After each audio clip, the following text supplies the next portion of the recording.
Hi friends, இன்றைக்கி டே பார்த்திங்கன்னா 69. எங்கள் அண்ணன் பொண்ணு ஊர்லேருந்து வந்திருக்கனால நான் அவளுக்காக வேண்டி பிரியாணி செஞ்சுட்டு இருந்தேன். அவள் மட்டன் பிரியாணி கிட்ட, அதனால் அவள் mutton biryani, chicken gravy, chicken 65 செஞ்சுட்டேன்.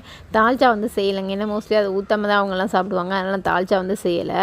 அவள் பார்த்திங்கன்னா எப்போதுமே எங்கள் அம்மா சாம்பார் தான் வச்சுட்டே இருப்பாங்க, பிரியாணிலாம் செய்ய மாட்டாங்க. நீங்கள் பிரியாணி செஞ்சு கொடுங்க அப்படின்னு கேட்டால், அதனால் காலையிலே வச்சுட்டேன் எங்கள் பிரியாணி. காலையிலேருந்து நைட்டு வரைக்கும் நீ சாப்பிட்டுட்டே இருமா, உனக்கு பிடிச்சது அப்படின்னு சொன்னேன். அவளும் ரொம்ப ஹாப்பி ஆகிட்டான். அப்புறம் பார்த்திங்கன்னா என் பையனுக்கு ரிவிஷன் எக்ஸாம் இருந்தனால அவன் ரிவிஷன் படிச்சுட்டு இருந்தான். ரிவிஷன் எக்ஸாமுக்கு அட்லீஸ்ட் இப்போ இருந்து படிக்க ஆரம்பித்தா கூட பரவாயில்லமா, படிச்சிடுவேன்னு சொல்லிட்டு படிச்சுட்டு இருந்தான். இங்கே என் பொண்ணு பார்த்திங்கன்னா 8th வீட்டு பொண்ணு, பக்கத்து வீட்டு பொண்ணு, எங்கள் அண்ணன் பொண்ணு எல்லாத்தையும் சேர்த்து வச்சுக்கிட்டு டான்ஸ் ஆடிட்டு இருக்கு.